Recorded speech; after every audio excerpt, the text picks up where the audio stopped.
We suck again. We wound up 5-11. Not very good. But there was some worse than us. I guess that's one positive way to look at it. We weren't the worst team in the league. Welcome, Mike. We're finally here, Bob. We are here. Welcome, everybody else, to the Command the Commute podcast. Of course, this is the podcast where we press record leaving the driveway and we upload it when we get to the stadium, but there is no more home games to be have. We've got one more game left of the season, and that is definitive. And the Cowboys ruined our chance for that soundbite of Steve Spurrier to be correct, because we are not 5-11. We wish we could be 5-11. We are 4-12, dropping a big old Christmas loss to the Cowboys at home, which we did not attend. No, we did not, because as we said, we have families and we put them first. Yes, but I will say this. I'll start this right off the bat. I did watch the game, and I did cook on Christmas Day, and boy, oh boy, I wish you could have had it. It was a nice, big old 8-pound prime rib. The food was better than the game. Oh, my gosh, yes. I put the prime rib in the oven pretty much right at the beginning of the game and cut it off kind of early. You don't need to cook it that long. Left it in the oven for the majority of the game and had dinner right after the game. So it was a prime rib game. I was back and forth from the kitchen to the TV, to the kitchen to the TV. It had its highs, it had its lows, just like all of our other games. They gave us some hope, like they're used to doing. There were some moments, but when we ended up playing behind the entire game, I don't think we had the lead once. It just par the course of the season. Yeah, so at this point, let's just get the season over. Yeah, pretty much look like every other game this year. You're right about that. So just to kind of set up an agenda, we really don't have much more to say about the Cowboys game in our first quarter here. We wanted to kind of get into some player incentives that we saw in our second quarter. We're going to get into our can't lose locks. We've got our final week of the regular season for our can't lose locks. Then our third quarter, we're bringing in a new segment that we're going to bring weekly throughout the playoffs. And then in our fourth quarter, we're going to talk about our game, our Philly finale, finally. Yeah, let's just get it over with. Yeah, oh my gosh, I am ready. For a season like this where you only see 4 wins, I've been wanting the season to be over pretty much since October. Yeah, sounds about right. Yeah. So, just to kind of touch on the Cowboys game a little bit, I could do without being on Netflix. I'll just start that right off the bat. I don't like the streaming games to begin with. Put me in the 1 o'clock window on Sundays on Fox or CBS. They were showing the game on CBS, though, by the way. Oh, were they? It wasn't exclusively on Netflix? It was, but CBS was also showing it, I guess, since it was a local game. Oh. And there were CBS, broadcasters. Okay. It actually was on network television, even though it was a Netflix-specific only game. Right. But I guess in local markets, you just got to, there's I guess so, to give it to them. Yeah, I guess so. All right, well, that's good to know. Deebo is a stud. I really hope he's on our team next year. He was one of, if not the only high point of that game. Yes. There was some other things that I liked, and I would have liked a lot more if we won, but because we lost, they were pretty inconsequential. So no point in even bringing it up. Deebo, he was a highlight, though. He was the reason why you can get up off your Christmas couch and cheer. But outside of that, there really wasn't much to cheer for. It was a hard game to watch, especially with all the distractions going on in my living room. I had a living room full of family members with nieces and nephews playing with their toys and all that stuff. I'm sitting there just trying to pay attention to this game, and I'm asking myself, why? Why am I watching this? It's putting myself through more misery. But I think one of the reasons why Deebo was playing so hard is because he knew he had 2 games left to go and so many statistical categories left to improve on for his incentives. And going into the last week of the regular season, there's lots of players with that same mindset. Well, run us through. Well, I'll start us off with Deebo just because he's on our team. He needs, for $1.35 million, 10 catches for 93 yards and 2 touchdowns. Now, that seems like a feasible statistical line in the box score for a wide receiver to have. Normally, yes. I mean, it's like the best fantasy day, pretty much, for wide receivers. He would have to be pretty much the best. Is it likely with our team and who our starter's going to be? Well, we're going to find out, because for what would you do for $1.35 million? I know it'd be a lot. I mean, we're going to find out. He's definitely going to try. It's going to be tough sledding for him. If you a la carte it, because he can still be looking at it from one statistic at a time. He doesn't need to have 10 catches, 93 yards for 2 touchdowns to get all of it. He can get $650,000 for 10 catches. He can get $450,000 for 93 yards, and he can get $250,000 for 2 touchdowns. So, and for those of you that don't know out there, these players sign contracts, and in those contracts, not all the time, but some of the time, they put incentives attached to it that basically state that if you get to this by the end of the season, whatever the statistic might be, depending upon your position, then we're going to pay you over top of what your contract already agrees upon. Correct. So just for certain players that makes sense for them. So I'll sign this contract with those incentives because I'm going to bet on myself.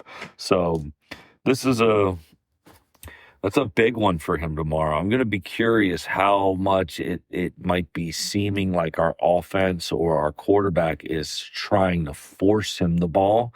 I hope it's not a detriment to the team, because I do want us to get a win. We'll talk about it as we get into the playoff scenarios, but Philly doesn't really have a lot to play for tomorrow. They've already locked in the NFC East. They've already locked in a playoff spot. It really just comes down to which seed, and we'll get into which seed. And a win would be nice, but it's the last game of the season. Honestly, who cares? With a record of 4 and whatever the hell we are, one more win is not going to make that big of a difference. Big whoop. Well, and we'll get into it in the playoff situation in our playoffs segment, but this game is pretty inconsequential in terms of the seeding doesn't change that drastic for Philly, and our draft pick doesn't change that much. And for those reasons is exactly why I want us to win. I want us to win just because I want us to always win. I don't care, especially against Philly. It was a year ago today we were spoilers, and they had a lot of playoff implications. And so I'm hoping we're spoilers again, even with next to no implications. Is my 2 cents. Just to kind of go around the league with some other incentives. The big one of the week, which I'm really excited for, is Sam Darnold for the Seattle Seahawks. He's got some really big incentives to hit, and like what? And some of them are feasible here. He's got up to $2 million worth of incentives. Wow. He needs 4,000 passing yards for the season. He's 150 yards away for that. He'll get that. For 500. 150 yards, he'll get that. He needs 28 passing touchdowns. He's 3 touchdowns away from that. Might get that. Okay. He needs to finish the season with 67.5% completion rating or percentage. Yeah. 67.5 is what he needs. He's currently at 67.2. So, a law of averages throughout 18 weeks, I'm not sure exactly what his his completion percentage needs to be tomorrow, but I would say that if he's like 70%, it probably ticks up 0.3 because he needs that to tick to 0.3. And I'm not sure if they round up. Because I say he's at 67.2, but he's actually at 67.18. So I don't know how particular they're going to get with this. I don't think they round up. I think whatever it is what it is. Okay, well. So if it's got to be 67.5, then he's got to go from 1.8 to 0.5. Right. I don't think there's I don't think there's any rounding. It is what it is. My whole thing is this though. If after they average it all out, if he's at 67.49, is that 67.5 or is that 67.4? That's 0.49 is what that is. That's not 0.5. Okay. And then the passer rating. He needs to finish the season with 100 overall passer rating. And right now, throughout the entire season, he's at 99.2. Yikes. And it's $500K. It's $500,000 for each of those to total $2 million at the end of that game. So the 150 yards away, I think that's a lock unless he gets hurt. And then the 3 touchdowns, that's feasible. Yeah, it's feasible. It's one of those ones where if he has 2 passing touchdowns and they're in the fourth quarter and they're like within the 5-yard line or the 3-yard line where they would typically hand it off, maybe they'll let Sam throw it just because he's in that situation. It'd be worth $500,000 to him. The other 2 really come down to, how he does with his completion percentage. Yeah. And that kind of stuff is unknown. Right. So I'm obviously I'm really hyped up for Sam Darnold. The let me see here. That's tonight's game. Seahawks 49ers.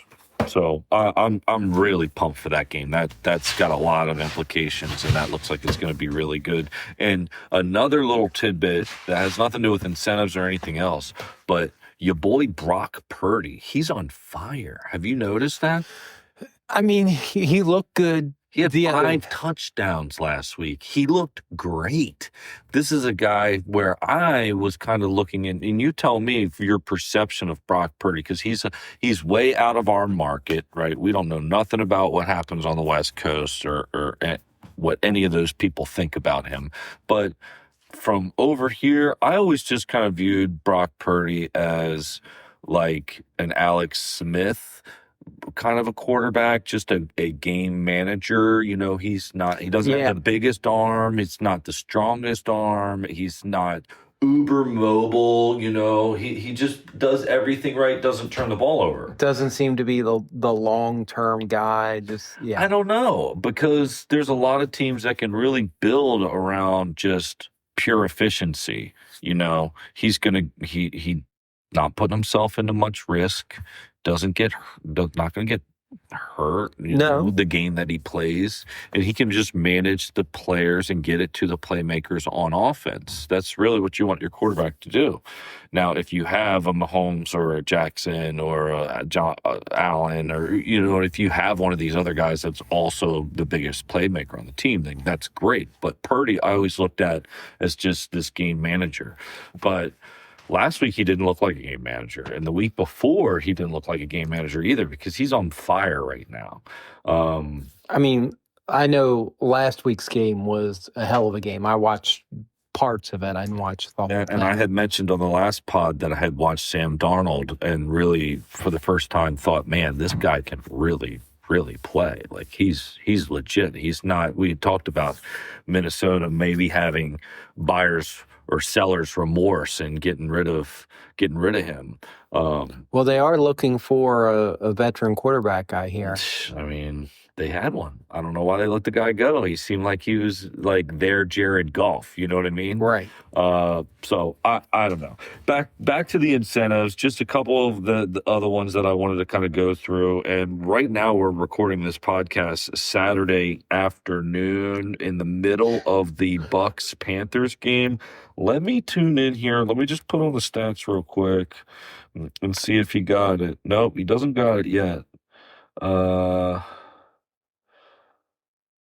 Sterling Shepard still needs one catch for 29 yards for $250K.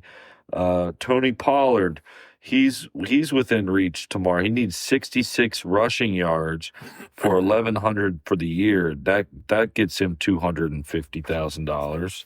Keenan Allen's got a big day ahead of him. He needs 6 catches. He needs 9 yards. 9 yards, no big deal for 6 catches, but he needs 2 touchdowns. That gets him paid a lot of money. Von Miller on our team, 1 sack. He needs 1 sack tomorrow. I think his incentive was 9. I could be wrong, but I think he's got 9 or 8. But 1 sack tomorrow will give him $500,000, $500,000. Okay. If I told you that I would pay you $500,000 to suit up and get a sack, would you attempt it? Sure, why not? Yeah, right. If I told you needed 87 scrimmage yards for $250K, you think you can get that? Can I get it? No. No, I don't think. Saquon Barkley needs that for tomorrow if they decide to play him.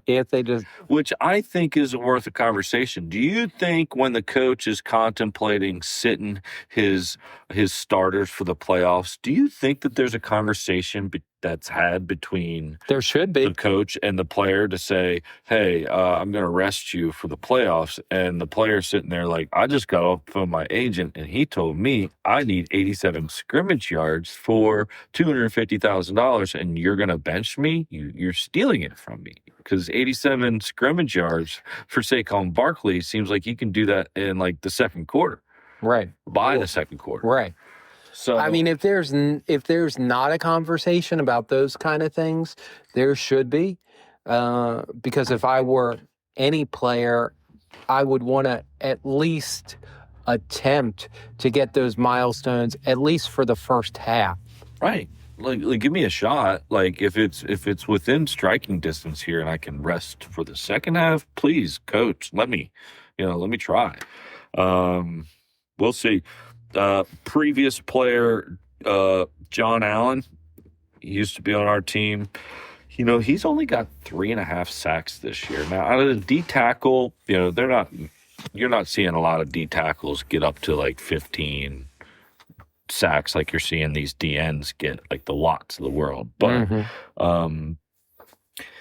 if he gets to 5 total for the year, he gets $750,000. So he needs 1.5 sacks tomorrow.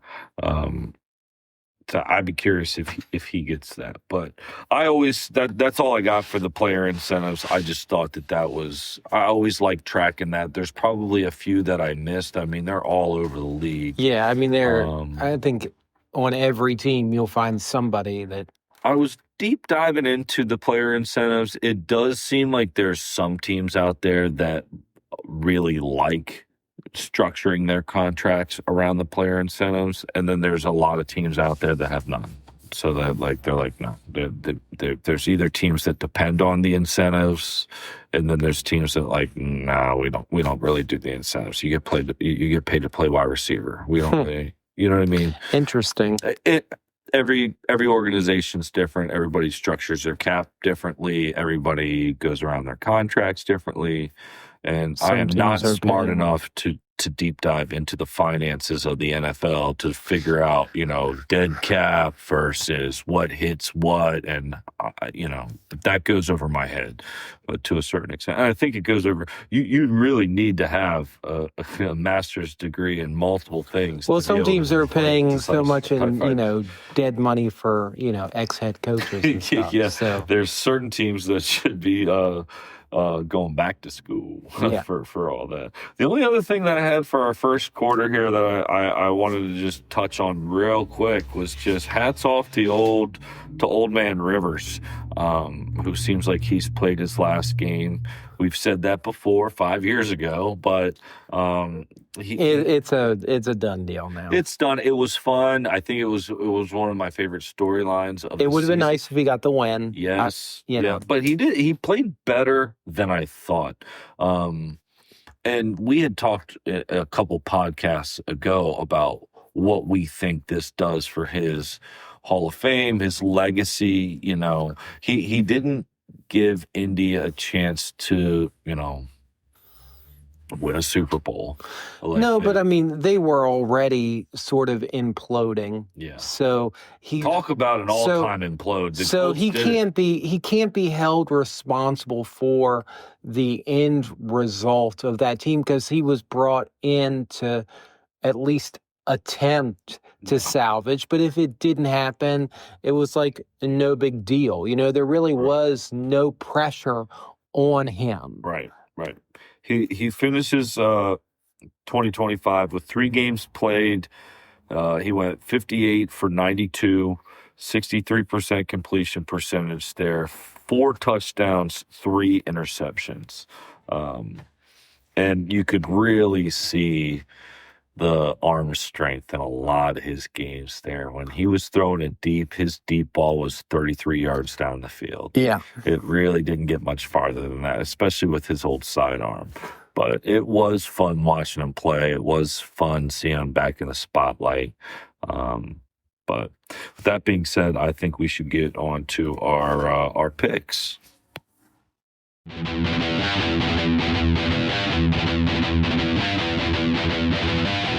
Can't lose locks. All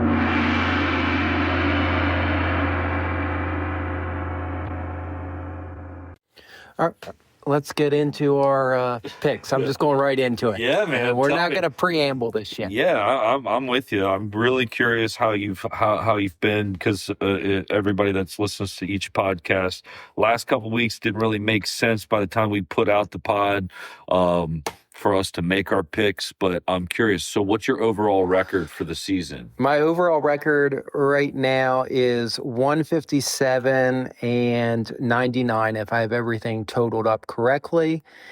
And that pretty good. Yeah, I mean, are you happy with that? I'm quite pleased with it. I have to say, better than what I thought. You do this every year, though, right? Yeah. Do you know by chance how this ranks for? Nope, not a clue. There's no. I can't pull up like previous year's records, so I have no idea. Well, we'll know this season. Yeah, how it ranks versus next. Yeah, season. we'll have it in the book. We can reference it next season. All right. But you know, all season you've been busting my balls about, that week's going to come. You're going to get your losing record. You're going to get da-da-da-da. Well, it happened. Oh, shit, it did. It happened last week. Oh, no. All right, was it a blowout? 7-9. Okay. Well, so not horrible. All right. But, But it did happen. It did happen. Yes. At this point, I thought that it wasn't going to happen all season long. But, hats off to you for making it 17 weeks in the NFL schedule without picking a losing record. That's pretty good. Hats off to you. I mean, I think I just got lucky a number of weeks, but hey, it is what it is. I'll take a win any way I can get it. But yeah, I ended up being 7-9 last week, so there you go. Okay. But looking at this week's games, obviously right now, the Panthers are playing the Bucks, and I went with the Bucks. Then we've got an 8:00 game tonight, the Seahawks at the 49ers, and I went with the Niners. And then looking at the Sunday games, 1:00, you've got the Saints and the Falcons. I went with the Falcons. You've got the Browns and the Bengals. I went with the Bengals. You have the Colts and the Texans. I went with the Texans. You have the Titans against the Jaguars, and I went with the Jags. You've got the Packers against Minnesota in Minnesota. I went with Green Bay. You've got Dallas against New York, and I went with the Cowboys. The 4:00 games on Sunday. You've got the Jets at Buffalo, and I went with Buffalo. You have the Lions against the Bears in Chicago, and I went with Detroit. You have the Chargers at Denver, and I went with the Chargers. You have Kansas City against the Raiders in Vegas, and I went with Kansas City. You have Arizona at the Rams, and I went with the Rams. You have the Dolphins at New England, and I went with New England. Skipping our game because we'll circle back to that. And then Sunday night, the Sunday night game, because there is no Monday night game. There never is on the last week of the year. The Ravens at Pittsburgh, and I went with Pittsburgh. All right. I agree with some. I disagree with others. But Tom agrees with you on some. So we'll see here. Now, Tom and I, all season long, have been picking, and Tom is, for those of you that don't know, is your friend that gambles. So me and my buddy from high school, we pick games against each other each week, and I've been tracking his bets against my bets on the pod.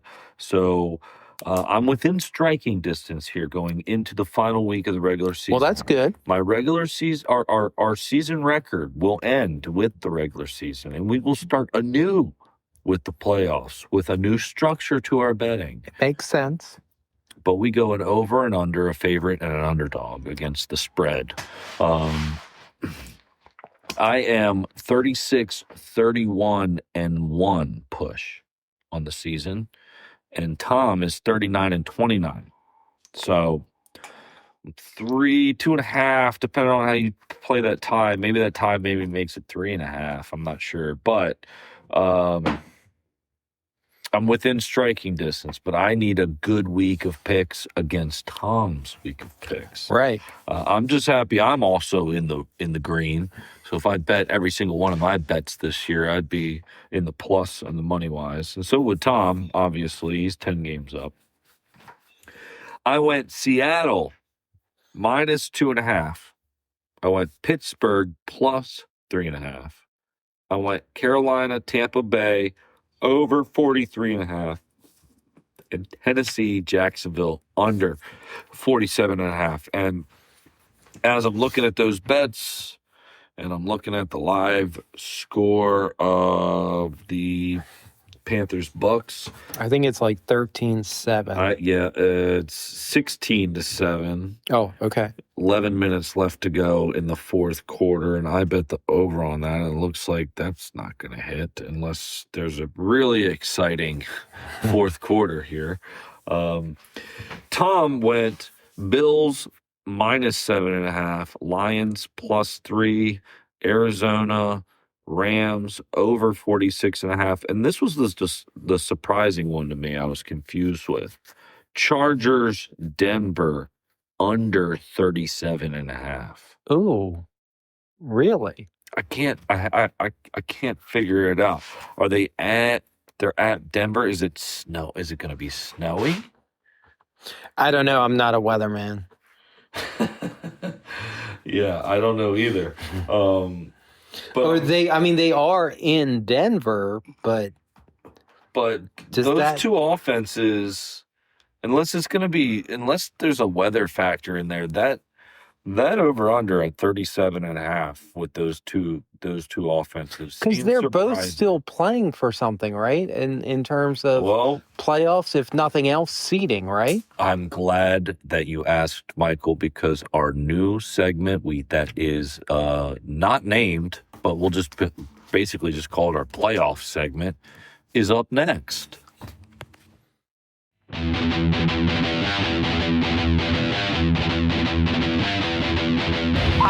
Playoffs? Should we go to the ship, right? Yeah, we could. Man, we going to the ship. We going to the ship. What? We going to the ship. What? We going to the Playoffs? Playoffs? going to the ship. What? Last game of the year, Brent. Can't hold anything back now. You kidding me? I just hope we can win a game. So I'm glad you asked. So I've got all of the playoff implications going in for all of these matchups for Week 18. Because there's a lot of things that could happen, including some, win you're in, lose you go home. But there's a lot here that has to do with strictly seeding. Then just run through it. Let's go. So I'll start with the game that's on right now, Tampa Bay at Carolina. Carolina wins, and they win the NFC South. Tampa Bay needs to win, and Atlanta lose. Carolina at 8-8, Tampa Bay at 7-9. So this is a situation where if Tampa Bay wins, they need a little bit of help, but they're in the playoffs. The game that we were just talking about was the Chargers at Denver. Not a big do or die game there, but if Denver wins, they clinch the number 1 seed. In the AFC. If the Chargers win, then their seeding will change between the 5th seed and the 7th seed, but the standings in the division won't. You follow? Yeah, I got you. Okay. It's all about seeding, but the record itself doesn't do anything. Got it. Let's get into the game tonight. Seattle, San Francisco. The winner of this game wins the NFC West and the number 1 seed in the NFC. Right? Okay. So whoever wins this game is on the NFC side of things, is going to have that number 1 seed. The loser will drop to the wild card, but we'll have the best seed in the wild card. Okay. So there's that. Makes sense. The other do or die, the big game, and maybe I should save this for last, but I'm looking at it, I've already started talking about it, is the Baltimore-Pittsburgh game. I'm super pumped up for this. It does look like Lamar's going to play. Yeah, did you hear he finally had a full week of practice? So, I can't wait till they cut him. You think that will happen? Yeah, I do. I mean, he doesn't have an agent. They're not talking contract. He is falling asleep in team meetings. He's too busy playing his Mario Kart and his Dungeon and Dragon video games. They're done with him. They're done with him. If they have to choose between Lamar Jackson or their head coach, they're going to go with their head coach, which means they're going to find a new quarterback. You watch. I'm really intrigued with this conversation, and honestly, I'm not. You've done a little bit more research, and I don't even know what Lamar Jackson's injuries have been all season. I don't even think he knows. Well, I know that Tom is a listener, and he's a big Ravens fan. So I'd like to have him on and talk to you about what he thinks will happen, and we'll obviously have a lot more insight as to what will happen there after this game, because a lot hinges on this game with futures of both franchises. I do think, no argument there, and we'll get into this. We'll get into our hot seats after we go through each one of these games. But just while we're on this game, I do think that Tomlin's future is a little bit more up in the air than Harbaugh's future is with their respective franchises at this point. Do you agree? I would say you're probably right. Yeah. Okay. Let me just keep going through here and we'll get back to the coaches. Tennessee at Jacksonville. Jacksonville win, and they win the AFC South. Tennessee sucks. Jacksonville wins. They're in the AFC South. Let's move ahead to the Colts at Houston. All right.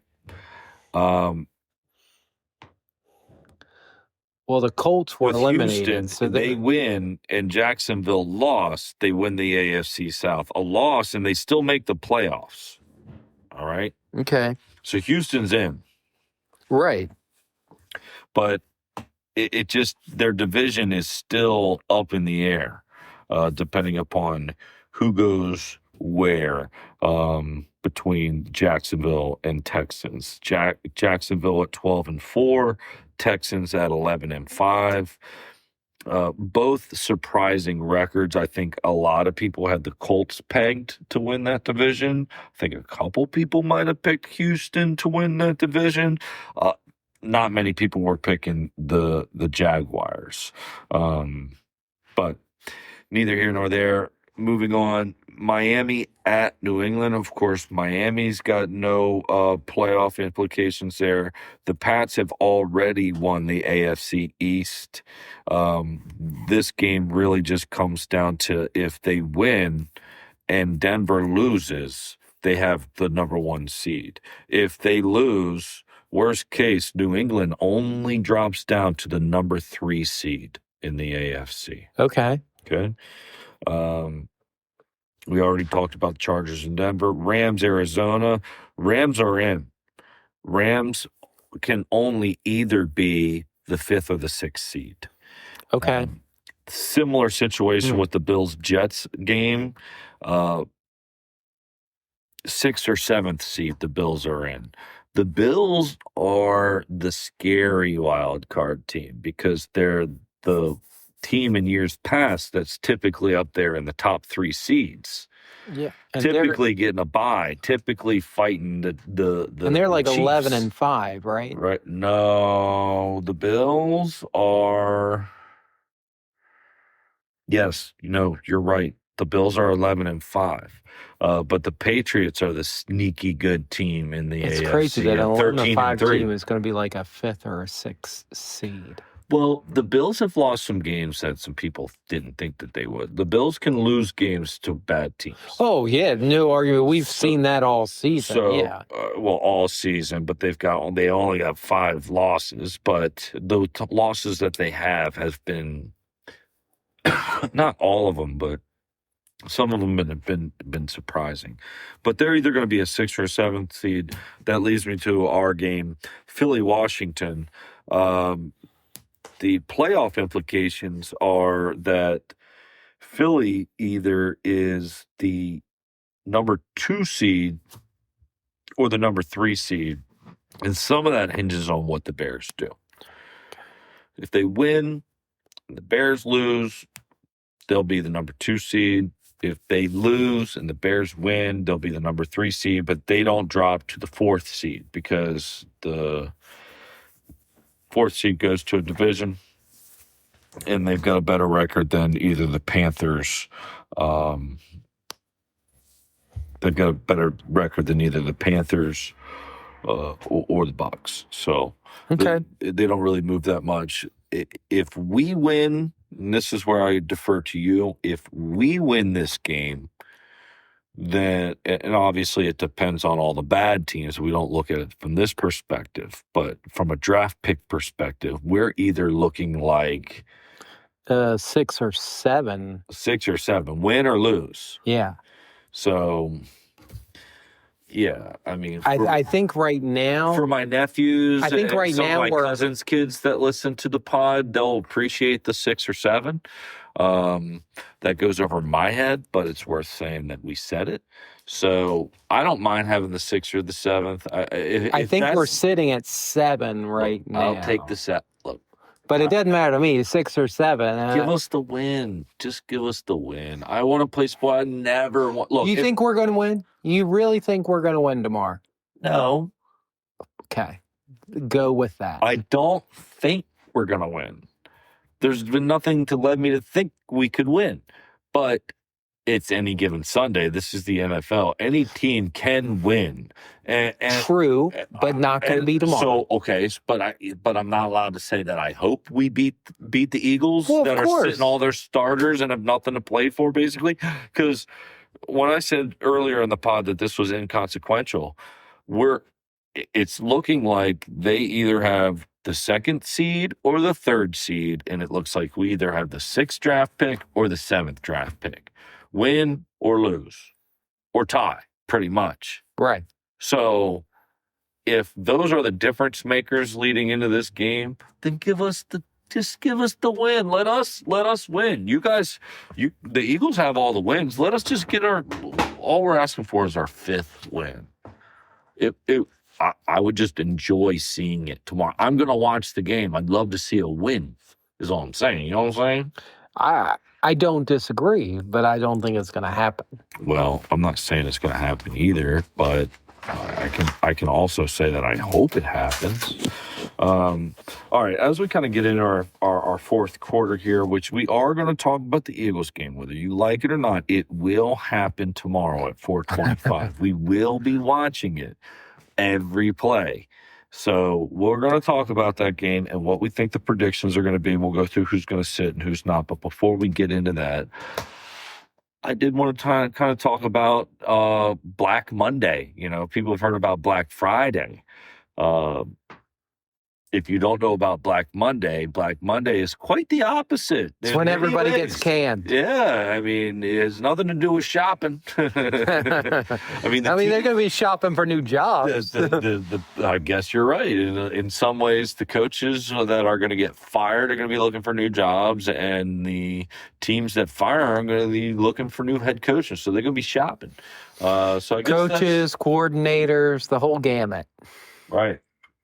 So I have developed a list of the hottest coaching seats right now, because Black Monday around the NFL is notoriously known for the day that all the head coaches get fired. Usually starts about 9 a.m. Now, I've got 10 names here. I don't think that all 10 names are going to get fired. Okay. But if one of these names does get fired, then the name behind them all of a sudden just gets just a smidge warmer. You follow? I do. Okay. So first name on my list is Kevin Stefanski, Cleveland. Man, he has been hearing all sorts of stuff this year. He's gone. He's just another Cleveland head coach. I honestly, nothing good comes out of Cleveland. He's gone. Yeah, he gone. Pete Carroll, which is a surprise to me. I thought hiring Pete Carroll was by design. They knew what they were getting out of him, but it's not going how they want there in Las Vegas. I think it seems like it's surprising because it's only the first season and he's already on the hot seat. That's what's so surprising. Why hire him if you're just going to fire him? But 1 year later. But it does seem like they're going to fire him. Yeah, unfortunately it does. Yeah. I don't know what went wrong there. Yeah, but I don't either. Because what didn't you know? What didn't you know a year ago that you know now about Pete Carroll? Right. You knew what you were getting. Now, obviously the team didn't perform, but you give a little longer leash to a first-year head coach, right? Normally, unless you're in like Cleveland, he's inheriting the last people's players, Yeah. But who knows? Maybe he walked in the building saying, "I don't care who you give me. Who I've seen you guys already got, I can build into a championship team." And if he came wind up with 2 wins. If he came in talking a big game, then maybe that's why. Aaron Glenn with the Jets. I think that's another guy that just seemed like he got the job. It's like Cleveland, Cleveland and the Jets, they're 2 bottom feeding teams and have been for years now. So you have to pray for anyone who coaches those teams because they're going to be short lived. Yep. Jonathan Gannon, Arizona head coach. It just seems like they're ready to restructure there. There's been talk about Murray. The team hasn't performed up to standards over the last couple of years, so it just seems like they're ready to make a change there. This is where it starts to get a little bit iffy. Raheem Morris, they brought him in, I believe, before they drafted Penix. That seems right. That organization's always been a little bit tricky there. I actually heard rumors the other day that Matt Ryan is being looked at for a front office position. I saw that too. Whether that be GM or assistant GM or head of scouting or whatever. It seems like some executive position in the front office. Right. Then I've got Todd Bowles, who's currently coaching the game right now as we speak. Let's flip on over to that. That doesn't. There's 4 minutes left. That doesn't seem possible. I mean, that just doesn't seem likely to me. He's done well. As with I'm going Baker. through the list of the hottest seats and looking at what all the other people are saying, seems like there was some legitimacy to where his seat might be hot. I think he's safe. I got Mike McDaniel next. Gone. Gone. But why don't I have him higher on the list? Because I felt like if he was out the mini win streak that they've had has, in essence, saved him until the end of the season, but they've already given up on Tua, so he's next to go. It's going to be Publishers Clearinghouse down there in Miami. Well, he's gone. I mean, he's on my list for a reason, so I don't disagree with that. And the rumors I've seen is he's going to end up in Cleveland, so that's going to be short-lived too. So in about 3 years, he'll be bagging groceries at Kmart. All right. Well, we'll see how that all plays out.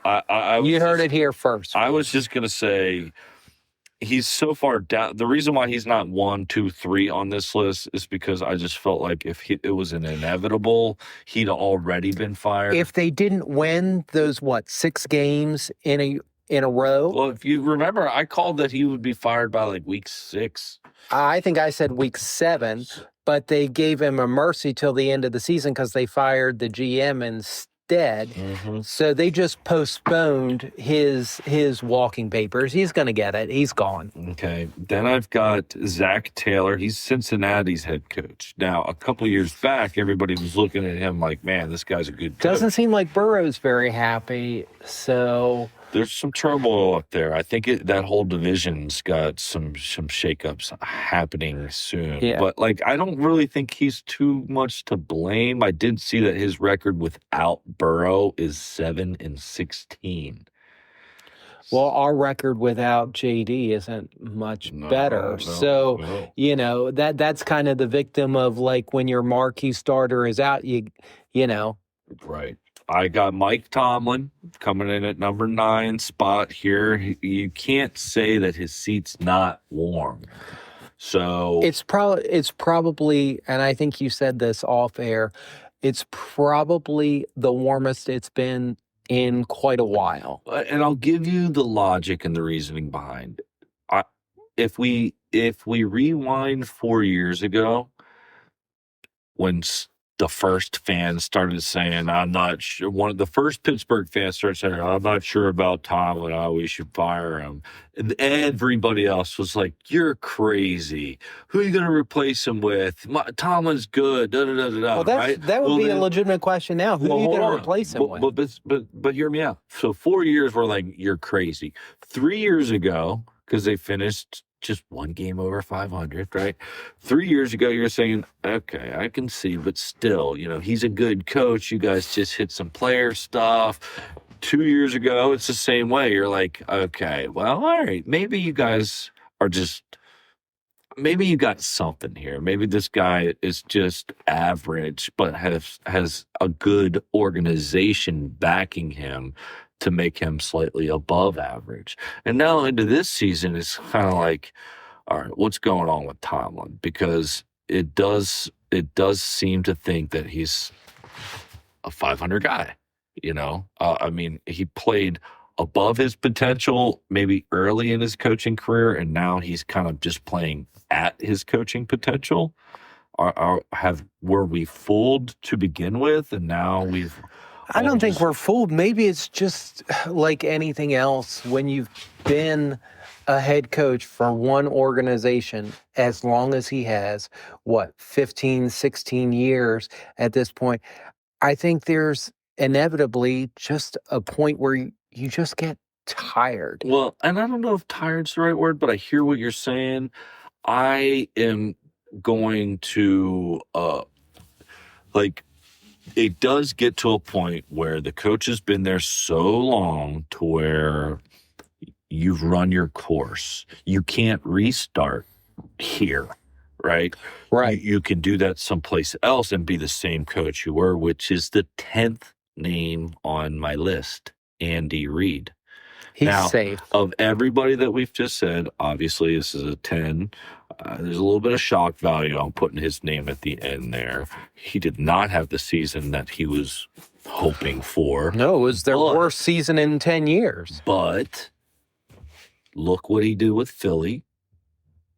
Look what he did with Kansas City. Right. He did basically the exact same thing. And so maybe he's run his course. Maybe that he built his team. He drafted his players. He found his team. He brought them to the championship. He won them Super Bowls.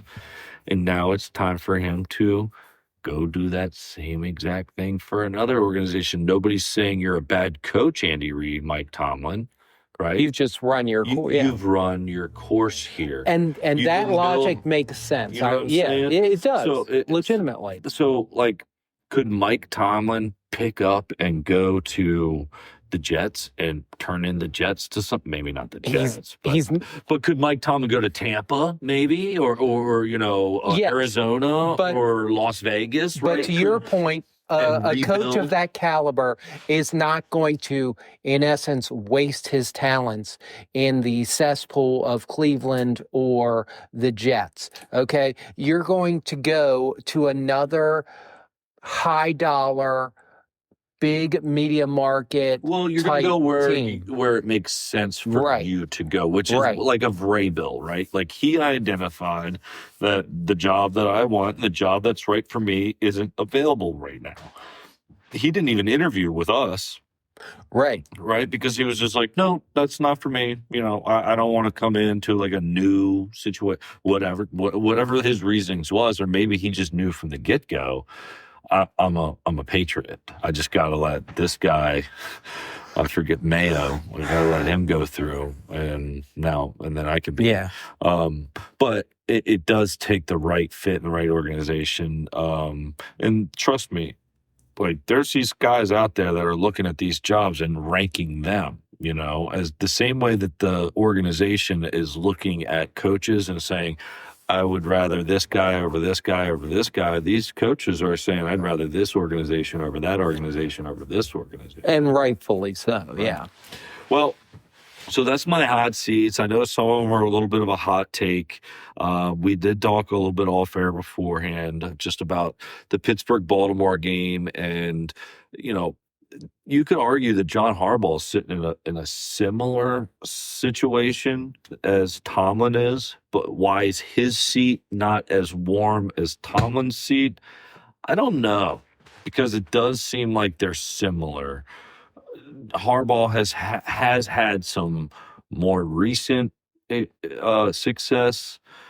I think the drama with Lamar is overshadowing any issues with Harbaugh as the head coach. Yeah. And that's kind of the thing with Tomlin. Tomlin is the focus right now because they don't have a starting quarterback. You know, for the last couple of seasons, it's just been a carousel of quarterbacks. Yeah. So if Tomlin had a solid starter, his seat might not be as hot. Or hotter, depending upon the decision. Or hotter.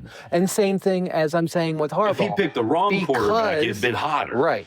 Because Lamar is probably on his way out and has had some off-the-field antics in the locker room and stuff. I think he's kind of getting a pass because Lamar is the focus, because Lamar isn't committed to the team. I don't care what Tom says. I'm probably right. You know, if they could get the quarterback situation figured out and get a decent starter in there who's committed to the team and the direction they want to go, maybe that makes Harbaugh hotter next year, depending on how, you know, that transpires, you know. I really think like the big decision that any head coach or GM is going to make, depending upon the organization, depends upon how much say they give the head coach or the GM. But the starting quarterback decision is a big one. And you could be fired over whether or not you're right or wrong about it. And absolutely. I think as a head coach should be. Right. And I think Harbaugh has teetered on the side of being right more often than on his quarterback decision, even though right now we're scratching. The only reason why his seat might be warm is because we're scratching our heads over Lamar. But if he gets an opportunity to pick the next quarterback for the organization like you think he's going to get, then it just gives his leash so much longer. He gets 3 years at least to see what how that decision comes out. Now with Tomlin, over the last 4 or 5 seasons, basically ever since Roethlisberger, which I do think there's probably 4 or 5 seasons, right? Yeah. He's been out. Yeah, but you're right. Since he retired, so Tomlin has kind of made like these cop-out decisions on quarterbacks. He just pieced it together. Yes, just kind of pieced it together, but it's like he hasn't made a definitive, we're going to trade up in the first round to select this guy as my guy, and I'm going to bank my reputation on it. He hasn't done that. Even the Aaron Rodgers decision, even the Russell Wilson or the Justin Fields decisions weren't definitive. My reputation ride or dies on these guys. Right, and it's never a definitive decision when you go with Justin Fields. Right, okay? That's what I'm saying. That is an ultimate cop-out. We're basically both saying the same thing, that I'm saying that he's not made that decision important enough to be fireable, and you've kind of said that he's just piecing stuff together. It's the same thing. Yeah.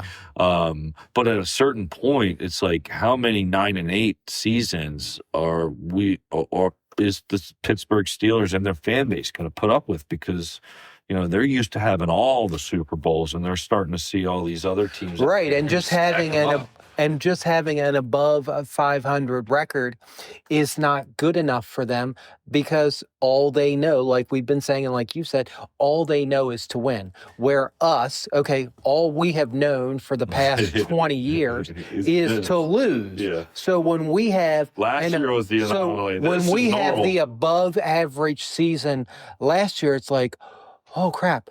This is what winning feels like. This is what it's like to have a franchise that actually has, if now for only one season, has their shit together. Like, this is really cool. This is awesome. This is fantastic.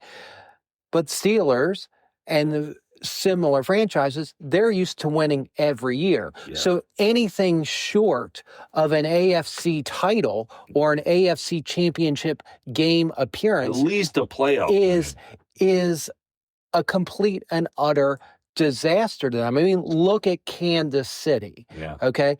This is their worst season in 10 years, and everybody's like a mixture of like, well, thank God they're not in the playoffs, but what do they have to do to rebuild? Yeah. Yeah. It's because when you're winning so much every year and you're a for sure thing, and then the wheels come off and you lose, it's like, well, what happened? Why did it happen? Why didn't we see this coming? Yeah, I think a lot of the really good teams, they just get to a point where it's hard to identify your issues when you've been on the top for so long. You don't really, internally, you don't see it as dwindling the same way as everybody else, as opposed to But on the outside, you can see it when people leave and they don't replace the stars with the same caliber of player. They always go to a lesser degree of player, and it's like, well, they're not going to be that good in this position anymore because, Well, once you become good, they got to pay you, and then there's only so much money to go around, and you think that certain talent can overcome other areas of the roster, but And we found out that depth is everything. You really need to spread the in a season full of injuries. You find that out real quick. We found it by the end of game 1. Right. Okay. So to transition from our coaching talk just quickly into our fourth quarter talk, but kind of keep it on us. I think it's safe to say, in terms of firings go, as far as the Commanders are concerned, it seems like Joe Witt's days are numbered. We're looking for a new offensive and defensive coordinator. Well, I'm only starting on the defense here. It seems like Joe Witt's been packing his bags since he got demoted mid-season, right? So he's not going to be shocked or surprised. I'm sure that him and Dan have already had some conversations like, yeah, like this is like we're probably going to be looking for you to go someplace else. Anytime your head coach takes over your duties, you're done for. Yeah. And then Cliff, with all the head coaching positions, and he was in talks, and with the season that we just had, he's a candidate that is going to go in for interviews. You seem to think, and I don't disagree, that the Giants seem like a good fit for him. Seems like a good... I hope it doesn't happen because it's obviously within our division. He would know a lot about our. Well, if he goes to a team goes to a team like the Giants, they might have one good season, and then he'll end up like he did in Arizona, and he'll be fired within 3 years. I hope that for some reason he thinks that Shedeur Sanders is the answer, and he ends up going to Cleveland. Jesus. You know what I mean? That's what I hope happens. But it does seem like the writing's on the wall here. I heard some reports that him and the GM don't necessarily click. I saw the same thing. So it does seem like our coordinators, we're going to have some new coordinators, so that's good. But after a 4-12 record, we need some fresh blood. Yeah. So whatever they need to do to get us a winning record next year, by all means, do it. All right, so that brings us into our fourth quarter. Just quickly, we'll talk about the Eagles. I don't want to depress you guys too much because Mike just tells it how it is, folks. And we're going to lose 27-14. There you go. There it is. 27-14. Okay. I don't want to give a prediction. I'm going to say it's going to be 21-10. I think it's going to be low scoring because the Eagles are going to sit some players. Like we talked about earlier, I'm curious what they do with Saquon, whether or not he plays or not. But he was 80-some yards short. He should play. He can get that in his sleep, okay? Especially against our defense. So the reports are that Hurts is going to sit. A.J. Brown is going to sit. Saquon is a question mark. Devontae Smith is going to sit. I didn't get any names on defense, but I'm sure there's a handful of defensive players for the Eagles that are going to sit. Tanner McKee is the backup quarterback for the Eagles, so he'll be the one playing. And I'd love to say that we have, with all those players sitting, you'd like to think that we should be a little bit more optimistic about this nothing burger of a game, Michael Berger. But I was more optimistic. But we don't have much starters. A lot of our starters are out. Johnson is starting. I was optimistic until we saw that he was going to be our starter. You really wanted to see Hartman start this game, didn't you? Yeah, why not? I don't disagree. I would have liked to see him. And I'm not like a huge fan of Hartman, but like we talked about last week, it doesn't make sense to me. He's been on your team the entire season. Your one and your two quarterback are out. And why aren't you letting him start? I could see maybe he doesn't start last week because he doesn't know the offense because he's been on the practice squad. But why not the last game of the year? You already saw what Josh Johnson can do. Not much. And even though Hartman isn't that great and he did struggle in the preseason, it can't do much worse. You're looking at it from the perspective of let the seniors play. Yeah. because I don't think he's going to be on the team next year. I don't think he is either. I think that's obvious. If you're not going to start him in the last 2 games of the year, he must just be a really good teammate. I know that him and Jaden are friends, and they got drafted the same time. They're rookies, right? They're friends. They're in the quarterback. But remember, they cut him at the beginning of this season too, and then signed him to the practice squad. Well, yeah, I mean, so if a guy's going to get signed to the practice squad, he needs to be cut, and other teams need to have the opportunity to sign him. But no, I agree with you. If you're not going to start a guy in this situation, then why is he on your team? Exactly. It doesn't as good of a teammate as he might be. There's other guys that are just as good teammates that could be a third string and actually play when their number is called. But when your third string guy is actually your fifth string guy because you would much rather pull up some random Driscoll off the waiver wire. Yeah. Like, what's the something point? Is not adding up there. I don't know what it is. I really do think it's just that. I think he's a good teammate. He's good in the quarterback room. He's friends with a lot of players. He's good for morale, but they were thanking God last year that he didn't have to start. And then as soon as Mariota went down, it's like, well, shoot, we might be put in a situation where he actually might take snaps. And now they're like, dang. So yeah, that must be what's going on there, or else I don't know what else it could be. So that you're probably right. Unless you just want to see his pretty ass face up on the Jumbotron, because can you tell me another time a practice squad quarterback was shown on the Jumbotron? This boy's just got a pretty face. I don't think I could. I don't think a practice squad quarterback has ever gotten this much attention. So no. Look.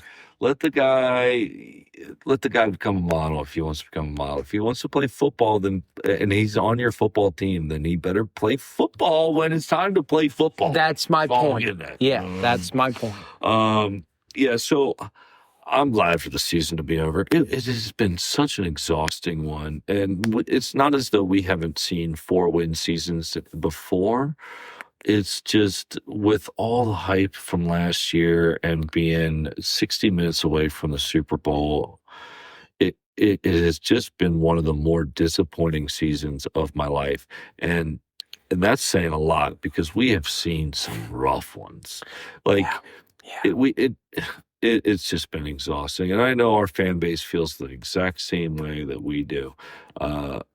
Adam Peters, Dan Quinn, Josh Harris, they all need to figure this thing out this offseason because you're going to lose us even more. Like, you got to the point last season where the fan base started using your stupid Commander's name, right? Yeah. Because you went to the NFC Championship game and we had an awesome rookie quarterback. Now, because we had that great of a season, they said they weren't going to change the name. We haven't turned any corner yet. If you can't replicate what we saw in year 1 and year 3, which is next year, I mean, you've got a big offseason ahead of you, and it starts on Monday. They've had all season to prep for it. Yeah. Because they've known since halfway through the season that the season was over. Yeah.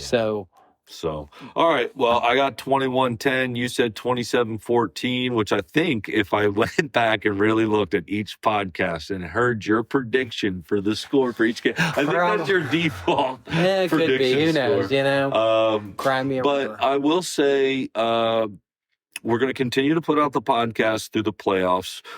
Once this season, or once the regular season ends here in the playoff bracket, it is complete. Mike and I are going to put out a bracket. We'll pick our games. We'll track everything as the season progresses all the way into the Super Bowl, and then before this season ends, we'll give you guys a look at what our thoughts are going into season 2 of the Command and Commute podcast, and what our off-season schedule might look like. I know that we're planning on, I don't know if we're actually going to go. I hope we're going to go, but I'm planning on driving my ass up to Pittsburgh for the draft. I mean, we're hoping things come together for So that. I would love if our episode 1 of season 2 of the Command the Commute podcast was our commanding the commute to the draft. We might make it a 2-parter, one on the way there, one on the way back. But that's kind of where our heads are at. But we appreciate all of you guys listening each week, being a part of the misery that is the Washington Redskins football team Commanders for another tough season ahead of us. But we're going to be cheering them on tomorrow like we do every week, and I know you guys will too. So give us a like, give us a review, give us a share. Thank you so much for listening, and we'll see you guys next week.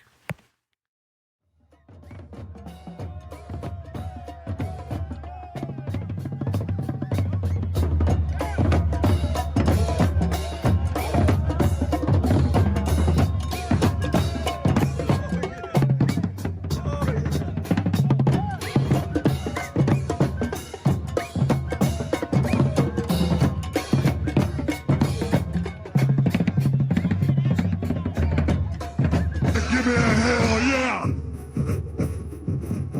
I said give me a hell yeah! Thanks for listening to the Command the Commute podcast. I now welcome you to crack a cold beer, cook up some chicken wings, and enjoy the football game. Because the Commanders, the team, the Redskins, or whatever else you call them, is going to kick some ass. If this is a home game, Bob and Michael will be in the red zone lot at Northwest Stadium. We encourage you to come to our tailgate and say hello. If you are still listening to the podcast, wow, you are an extremely loyal listener. I wonder how much longer you'll stay. Hey, I've got a question. How much wood would a woodchuck chuck if a woodchuck could chuck wood? You've got mail. Goodbye.